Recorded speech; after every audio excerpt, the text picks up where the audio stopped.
ഒരു സ്ത്രീ എന്ന നിലയിൽ നമുക്ക് ചുറ്റും നടക്കുന്ന കാര്യങ്ങൾ, സാമൂഹികമായിട്ടും രാഷ്ട്രീയമായിട്ടും നടക്കുന്ന കാര്യങ്ങളെക്കുറിച്ച് വ്യക്തമായ ഒരു അവബോധം ഓരോ സ്ത്രീകൾക്കും, ഭാരതത്തിലെ ഓരോ സ്ത്രീകൾക്കും കൃത്യമായി ഉണ്ടാകേണ്ടതാണ്.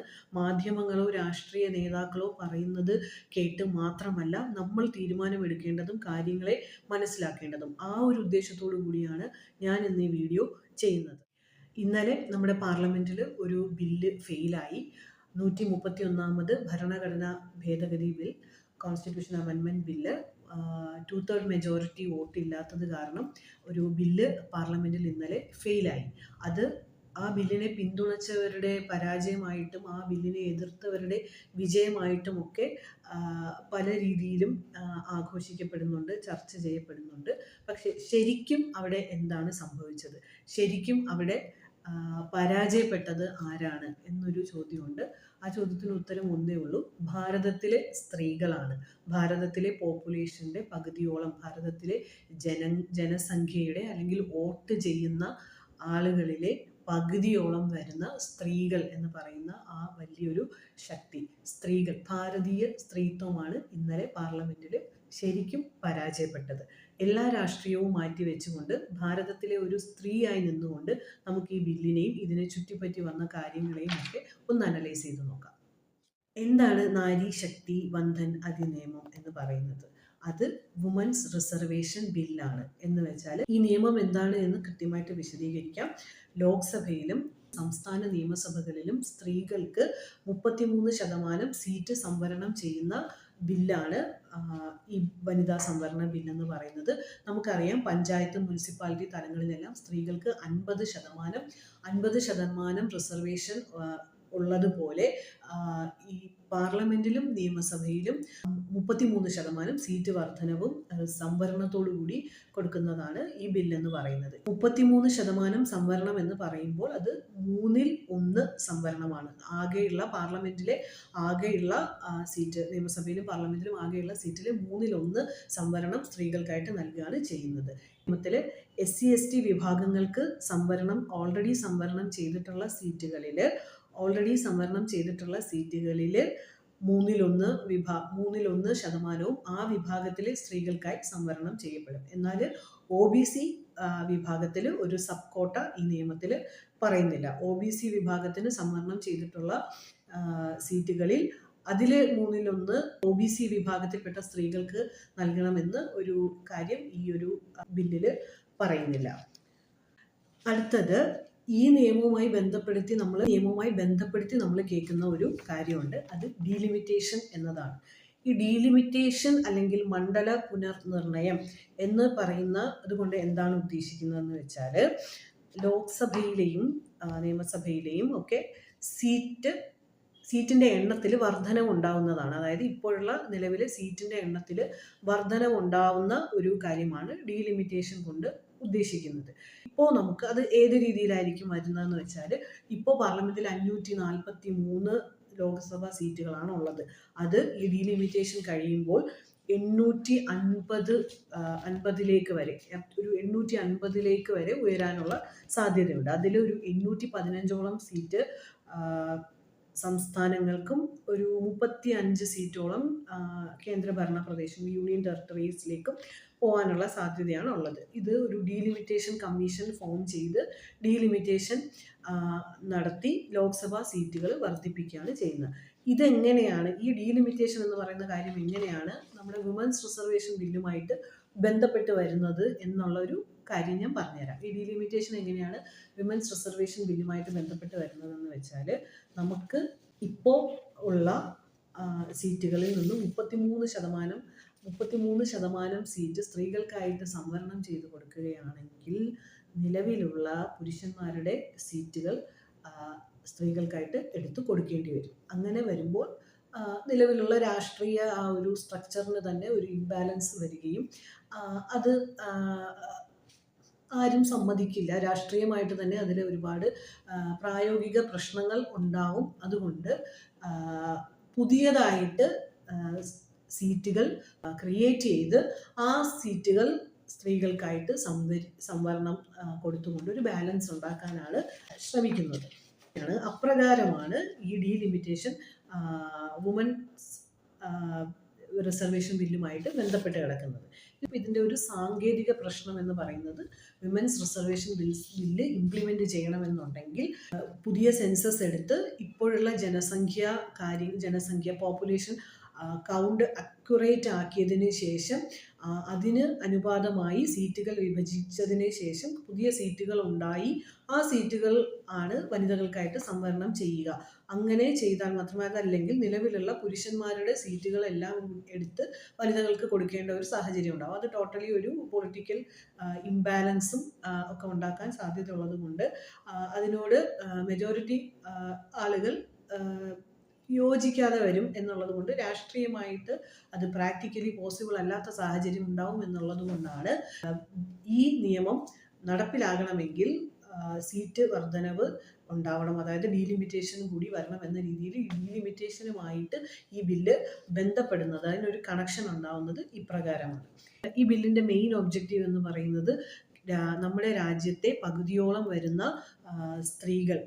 സ്ത്രീകൾ എന്ന് പറയുന്ന ആ വലിയ വിഭാഗത്തിന് പാർലമെന്റിൽ സിഗ്നിഫിക്കൻ്റ് ആയിട്ടുള്ളൊരു റെക്കഗ്നേഷൻ ഉണ്ടാകാൻ വേണ്ടിയിട്ടാണ് ഇങ്ങനെ ഒരു നിയമം ഉണ്ടാകുന്നത്. അതിൻ്റെ ഒരു ഒബ്ജക്റ്റീവ് എന്ന് പറയുന്നത് ഇതാണ്. ഇപ്പോൾ 15% പ്രാതിനിധ്യമാണുള്ളത്, അത് 33% ഉയർത്തുക എന്നതാണ്. അങ്ങനെ സ്ത്രീകൾക്ക് അത്രയും ഇമ്പോർട്ടൻ്റ് ആയിട്ടുള്ള ഒരു സ്ഥാനം അവിടെ ലഭിക്കും, ഒരു റെക്കഗ്നേഷൻ അവിടെ ലഭിക്കും. നമുക്കറിയാം 50% റിസർവേഷൻ മുനിസിപ്പാലിറ്റി പഞ്ചായത്ത് തലങ്ങളിലൊക്കെ ഉണ്ടാക്കിയപ്പോൾ എത്രമാത്രം വീടുകളിൽ ഒതുങ്ങിക്കൂടുമായിരുന്ന എത്രമാത്രം വനിതകളാണ് നേതാക്കളായിട്ട് നേതൃനിരയിലേക്ക് ഉയർന്നു വന്നതെന്ന് നമുക്കെല്ലാവർക്കും അറിയാം. ഈ പഞ്ചായത്ത് മുനിസിപ്പാലിറ്റി തലങ്ങളിലുള്ള റിസർവേഷൻ വന്നപ്പോൾ 50% റിസർവേഷൻ വന്നതുകൊണ്ട് മാത്രമാണ് അത് സംഭവിച്ചത്. വീടുകളിലേക്ക്, ചെറിയ ജീവിതത്തിലേക്ക് ചുരുങ്ങുമായിരുന്ന സ്ത്രീകളുടെ പ്രശ്നങ്ങൾ നേരിട്ട് അഡ്രസ്സ് ചെയ്യാൻ കഴിയുന്ന തലത്തിൽ സ്ത്രീകളുടെ ഒരു റെപ്രസെൻറ്റേഷൻ അവിടെ ഉണ്ടാവുകയും നേതൃനിരയിലേക്ക് ഒരുപാട് സ്ത്രീകൾ ഉയർന്നു വരികയും ആ ഒരു പഞ്ചായത്ത് മുനിസിപ്പാലിറ്റി തലങ്ങളിൽ സ്ത്രീകളായിട്ടുള്ള നേതാക്കൾ ഉയർന്നു വരികയും ചെയ്തതിന് നമ്മളെല്ലാവരും സാക്ഷിയാണ്. അങ്ങനെ വരുമ്പോൾ 33% സംവരണത്തോടുകൂടി പാർലമെന്റിലും നിയമസഭയിലും സ്ത്രീകൾക്ക് സംവരണം ഉണ്ടായാൽ അതേപോലെ തന്നെ ദേശീയ തലത്തിലും സംസ്ഥാന തലത്തിലും സ്ത്രീകൾ നേതൃനിരയിലേക്ക് ഉയർന്നു വരുന്ന ഒരു സാഹചര്യം ഉണ്ടാകും.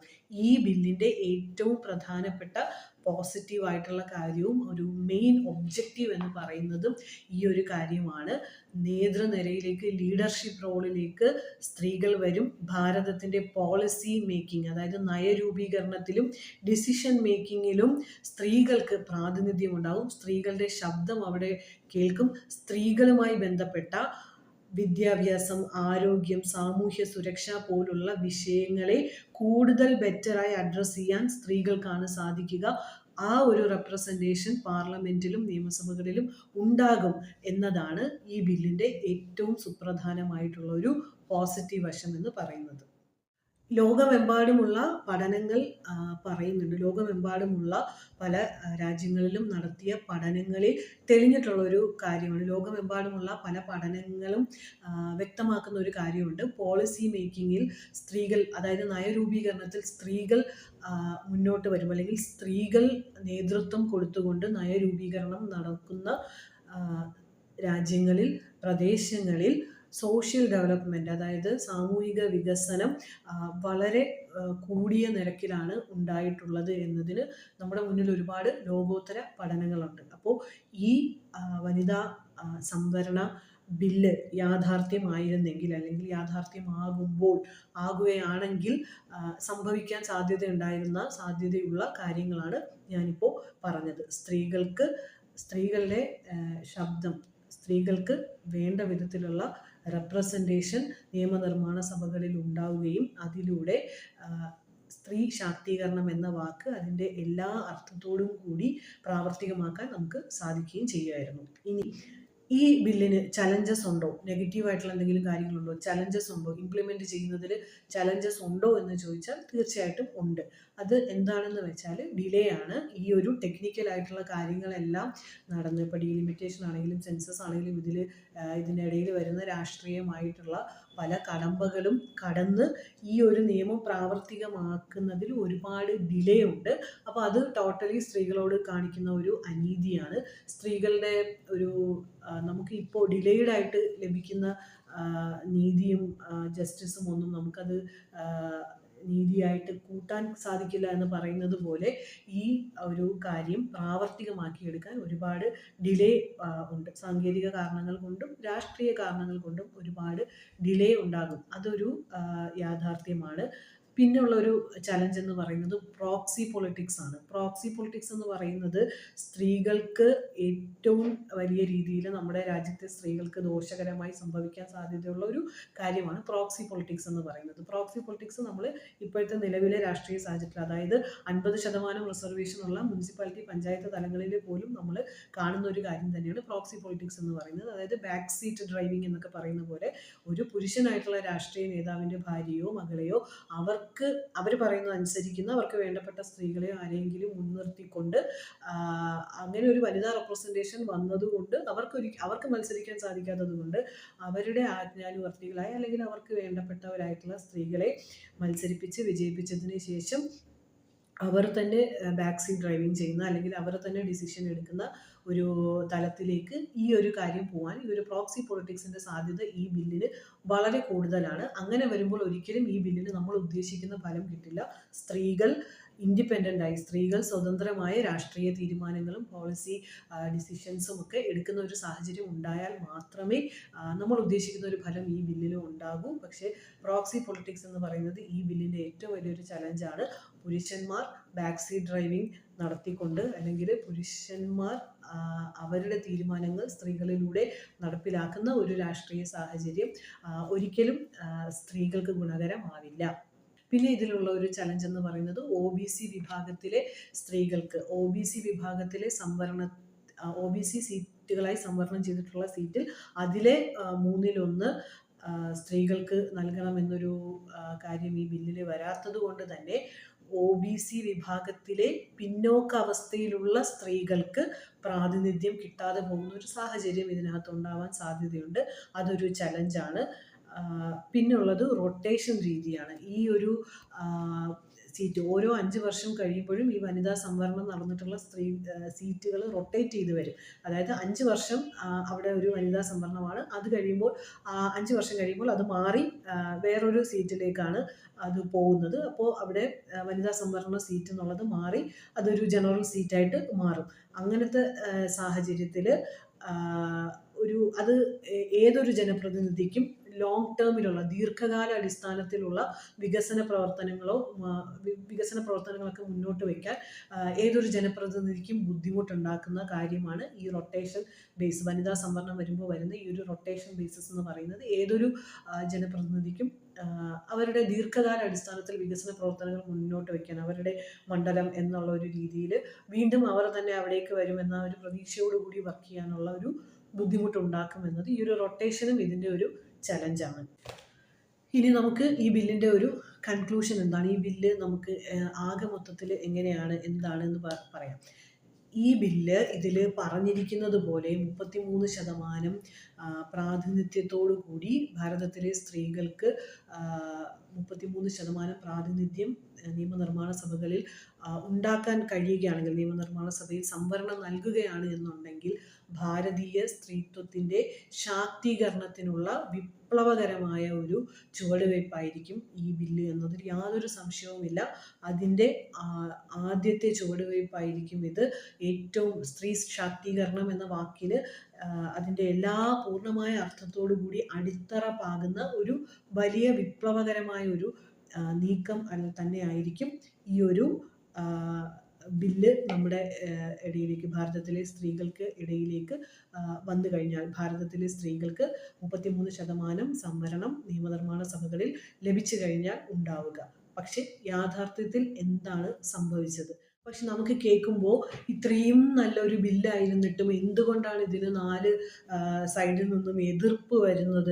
എന്തുകൊണ്ടാണ് പ്രതിപക്ഷ പാർട്ടികളൊക്കെ ഇതിനെ ഇങ്ങനെ ശക്തമായിട്ട് എതിർക്കാനുള്ള കാരണം എന്താണ്? ഇത് എന്തുകൊണ്ട് നമുക്കിത് ഇംപ്ലിമെൻറ്റ് ചെയ്യാൻ പറ്റുന്നില്ല? ഇത് പാർലമെൻറ്റിൽ ഇത് ഫെയിലായി പോയി എന്നൊരു ചിന്ത സ്ത്രീകളായിട്ടുള്ള നമുക്ക് എല്ലാവർക്കും ഉണ്ടാവാൻ സാധ്യതയുണ്ട്. ഇതിൻ്റെ ഏറ്റവും പ്രധാനപ്പെട്ട ഒരു കാരണം എന്ന് പറയുന്നത്, പ്രൈമറി റീസൺ എന്ന് പറയുന്നത്, സ്ത്രീകൾ, അധികാരമുള്ള സ്ത്രീകളെ പുരുഷന്മാർക്ക് ഭയമുണ്ട് എന്നുള്ളതൊരു ഏറ്റവും പ്രധാനപ്പെട്ട ഒരു കാര്യമാണ്.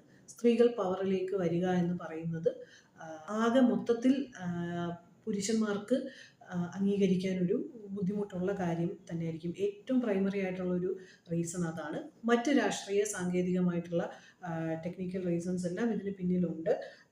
ഈ ബില്ലിനെ ആദ്യം തന്നെ അടിമുടി എതിർത്തുകൊണ്ട് മുസ്ലിം ലീഗ് രംഗത്ത് വന്നിട്ടുണ്ടായിരുന്നു. ഈ ഒരു ബില്ലിനെ എന്താണ് ആ ഒരു മുസ്ലിം ലീഗിൻ്റെ ആശങ്ക? അവർ ഡീലിമിറ്റേഷനും അതുവഴിയുള്ള രാഷ്ട്രീയ കാരണങ്ങൾ മുന്നോട്ട് വെക്കുമ്പോഴും ശരിക്കും ആത്മാർത്ഥമായിട്ട് മുസ്ലിം ലീഗിൻ്റെ പ്രശ്നം അതാണോ? അല്ല.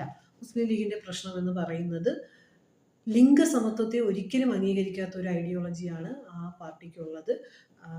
അതുകൊണ്ട് തന്നെയാണ് അവർക്ക് ഒരിക്കലും അവരുടെ പാരമ്പര്യ വിശ്വാസ പ്രവർത്തനങ്ങളിൽ ഈ സ്ത്രീകൾക്ക് ഇങ്ങനെ ഒരു പ്രാതിനിധ്യം വരുന്ന ഒരു ബില്ല് യാതൊരു കാരണവശാലും അംഗീകരിക്കാൻ കഴിയാത്ത, ലിംഗസമത്വത്തെ അംഗീകരിക്കാൻ കഴിയാത്ത ഒരു ഐഡിയോളജി പിന്തുടരുന്ന ഒരു പ്രസ്ഥാനമായതുകൊണ്ടാണ് അവർ ഇതിനെ എതിർക്കുന്നത് എന്നുള്ളതാണ് ഏറ്റവും സത്യമായിട്ടുള്ള ഒരു കാര്യം. അതിന് അവർ ഡീലിമിറ്റേഷൻ, ബാക്കി അവരുടെ രാഷ്ട്രീയമായിട്ടുള്ള കാരണങ്ങൾ മുന്നോട്ട് വയ്ക്കുന്നു എന്നത് മാത്രം. പിന്നെ പ്രതിപക്ഷത്തിന് പല റീസൺസ് ഉണ്ടാവാം, ഇതിന് രാഷ്ട്രീയമായിട്ടുള്ള കാരണങ്ങൾ ഉണ്ടാവാം. ലിമിറ്റേഷൻ വരുന്ന സമയത്ത് ഏതെങ്കിലും രീതിയിൽ നമ്മൾ ഭരിക്കുന്ന പാർട്ടിക്ക് മുൻതൂക്കം ഉണ്ടാവുകയോ, അല്ലെങ്കിൽ നോർത്ത് ഇന്ത്യ, സദേൺ ഇന്ത്യയിൽ നിന്നാണ് കൂടുതൽ ഇതിനകത്ത് വിമർശനം വന്നിട്ടുള്ളത്. നോർത്തേൺ ഇന്ത്യ, സദേൺ ഇന്ത്യ എന്ന രീതിയിൽ ജനസംഖ്യ അടിസ്ഥാനത്തിൽ ഡീലിമിറ്റേഷൻ നടത്തുന്ന സമയത്ത് ഏതെങ്കിലും സംസ്ഥാനങ്ങൾക്ക് പ്രാതിനിധ്യം കുറഞ്ഞു പോകും, ഏതെങ്കിലും സംസ്ഥാനത്തിന് പ്രാതിനിധ്യം കൂടുതലുണ്ടാവും. അങ്ങനെ വരുമ്പോൾ ഉണ്ടാവുന്ന ആ ഒരു ഇംബാലൻസ് എന്നൊക്കെ പല കാരണങ്ങളും മുമ്പോട്ട് വെക്കുന്നുണ്ട്. എനിക്ക് ഇതിനകത്ത് എൻ്റെ ഒരു വിലയിരുത്തലിൽ ഇവിടെ സംഭവിച്ചിട്ടുള്ളത്, ഇവിടെ ഞാൻ വീഡിയോയുടെ തുടക്കത്തിൽ പറഞ്ഞു, ഇവിടെ ഫെയിലായി പോയത് ഭാരതത്തിലെ സ്ത്രീകളാണ് ഇവിടെ തോറ്റുപോയത് എന്ന് ഞാൻ തുടക്കത്തിലേ പറഞ്ഞു. ഭാരതത്തിലെ സ്ത്രീകൾക്ക് ലഭിക്കേണ്ട ഏറ്റവും ന്യായമായ, ഏറ്റവും ബേസിക് ആയിട്ടുള്ള ഒരു റെപ്രസെൻറ്റേഷൻ, അതായത് വോട്ടർമാർ എന്ന നിലയിൽ നിന്നും ഭരണാധികാരികൾ എന്ന നിലയിലേക്ക് സ്ത്രീകൾക്ക് ഉയരാൻ കഴിയുന്ന ഒരു കാര്യമായിരുന്നു. ഏറ്റവും ബേസിക് ആയിട്ടുള്ള ഒരു കാര്യം സാധിച്ചു തരാൻ നമ്മുടെ നിലവിലെ രാഷ്ട്രീയ പാർട്ടികൾക്ക് സാധിച്ചില്ല. ഇവിടെ തോറ്റുപോയത് സ്ത്രീകൾ തന്നെയാണ്. അപ്പോൾ ഇതിന് ചുറ്റിപ്പറ്റി ചർച്ചകൾ വരുമ്പോൾ എന്താണ് ഇവിടെ സംഭവിച്ചതെന്ന് ഓരോ സ്ത്രീക്കും ബോധ്യം ഉണ്ടാവണം. ഇവിടെ തോറ്റുപോയത് സ്ത്രീകളാണ്. രാഷ്ട്രീയമായിട്ടുള്ള കാരണങ്ങൾ പറഞ്ഞും സാങ്കേതികമായിട്ടുള്ള കാരണങ്ങൾ പറഞ്ഞും രണ്ട് രീതിയിലും സ്ത്രീകൾക്ക് വേണ്ട പ്രാതിനിധ്യം നൽകാൻ ഇവിടുത്തെ നിലവിലുള്ള രാഷ്ട്രീയ സംവിധാനങ്ങൾക്ക് സാധിക്കാതെ പോയി എന്നതാണ് സത്യം. പുരുഷന്മാർ ഗെയിം കളിക്കുമ്പോൾ സ്ത്രീകൾ ചിയർ ഗേൾസ് ആയിട്ട് സൈഡിൽ നിൽക്കുന്ന ഒരു ചിയർ ഗേൾസ് രീതി നമ്മളൊരു രാഷ്ട്രീയ സംവിധാനങ്ങളിലുണ്ട്. അത് തുടർന്ന് തന്നെ പോട്ടെ. ചിയർ ഗേൾസിൽ നിന്നും ഡിസിഷൻ മേക്കേഴ്സ്, വോട്ടേഴ്സിൽ നിന്നും ഭരണാധികാരികൾ എന്ന ലെവലിലേക്ക് സ്ത്രീകളെ പിടിച്ചുയർത്തുന്നതിൽ നമ്മുടെ രാഷ്ട്രീയ സംവിധാനങ്ങൾ പൂർണ്ണമായും പരാജയപ്പെട്ടു പോയി. സാങ്കേതികമായ കാരണങ്ങളും പറഞ്ഞും രാഷ്ട്രീയമായിട്ടുള്ള കാരണങ്ങൾ പറഞ്ഞും ഈ ഒരു ബില്ല് ഫെയിലായി പോവുകയാണ് ചെയ്തത്. ഇതാണ് ഇതിൻ്റെ ശരിക്കും പിന്നിലുള്ള വസ്തുനിഷ്ഠമായിട്ടുള്ള കാര്യം എന്ന് പറയുന്നത്. ഈ സംഭവിച്ച കാര്യത്തെക്കുറിച്ച് ഓരോ സ്ത്രീകൾക്കും ബോധ്യമുണ്ടാവണം. സെൽഫ് റിയലൈസേഷനും സെൽഫ് എംപവർമെൻറ്റുമാണ് നമ്മുടെ രാജ്യത്തെ സ്ത്രീകൾക്ക് ഏറ്റവും പ്രധാനമായിട്ട് വേണ്ടത്. ഓരോ സ്ത്രീകൾക്കും ഇൻഡിപെൻഡൻ്റായി ഡിസിഷൻസ് എടുക്കാനും, നമുക്ക് ചുറ്റും നടക്കുന്ന കോൺട്രവേഴ്സീസും രാഷ്ട്രീയമായ സ്റ്റേറ്റ്മെൻറ്റുകളും മാധ്യമങ്ങൾ കൊടുക്കുന്ന തലക്കെട്ടുകളും ആ ഒരു ബഹളങ്ങൾക്കിടയിൽ നിന്നും വസ്തുത തിരിച്ചറിയാനുള്ള ഒരു ബോധമാണ് നമ്മൾ ഓരോ സ്ത്രീകൾക്കും വേണ്ടത്. സ്ത്രീകളാണ് ഇവിടെ പരാജയപ്പെട്ടു പോയത്. ഒരു കാര്യം കാണിച്ച് ഇങ്ങനെ നമ്മളെ കൊതിപ്പിച്ചിട്ട് അത് അയ്യോ പറ്റില്ല, നമുക്ക് സാധിക്കാൻ കഴിയില്ല. അതിന് സാങ്കേതികമായിട്ടും രാഷ്ട്രീയമായിട്ടും ഒരുപാട് കാര്യങ്ങൾ മുന്നോട്ട് വെക്കുകയാണ്. എല്ലാ സാങ്കേതികമായിട്ടുള്ള പ്രശ്നങ്ങളും മാറ്റി നിർത്തിക്കൊണ്ട് നിലവിലുള്ള സാഹചര്യം വെച്ച് തന്നെ ഈ നിയമം പാസ്സാക്കി ഇതിനെ എതിർക്കുന്ന സ്ത്രീകളുടെ ലിംഗസമത്വത്തിനെതിരായി നിൽക്കുന്ന രാഷ്ട്രീയ സ്വാർത്ഥ താല്പര്യങ്ങൾക്ക് വേണ്ടി ലിംഗസമത്വത്തിനെതിരായിട്ടുള്ള സ്ത്രീകൾക്ക് ലഭിക്കുമായിരുന്ന ഈ ഒരു വലിയ പ്രാതിനിധ്യത്തിനെതിരെ പ്രവർത്തിച്ചവർക്ക് നല്ലൊരു മറുപടി നൽകിക്കൊണ്ട്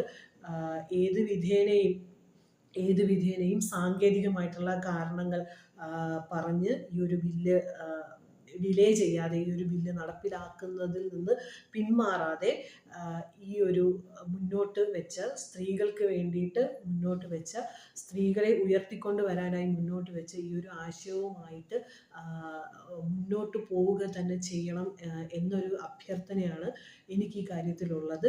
സാങ്കേതികമായിട്ടുള്ള തടസ്സങ്ങൾ എല്ലാം മറികടന്നുകൊണ്ട് രാഷ്ട്രീയമായ താല്പര്യങ്ങളെല്ലാം മാറ്റിവെച്ചുകൊണ്ട് സ്ത്രീകൾക്ക് വേണ്ടി ആത്മാർത്ഥമായും സ്ത്രീകൾക്ക് വേണ്ടിയിട്ട്, സ്ത്രീകൾക്ക് പ്രാതിനിധ്യം കിട്ടാൻ വേണ്ടിയിട്ട് പ്രയത്നിക്കണം. ഈ എല്ലാ സാങ്കേതികമായിട്ടുള്ള തടസ്സങ്ങളെയും മറികടന്നുകൊണ്ട് ആത്മാർത്ഥതയോടുകൂടി ഈ നിയമം നടപ്പിലാക്കി എടുക്കണം എന്ന അഭ്യർത്ഥനയാണ് എനിക്ക് ഈ രാജ്യത്തെ രാഷ്ട്രീയ സംവിധാനങ്ങളോട് ആവശ്യപ്പെടാനുള്ളത്. Thank you for listening.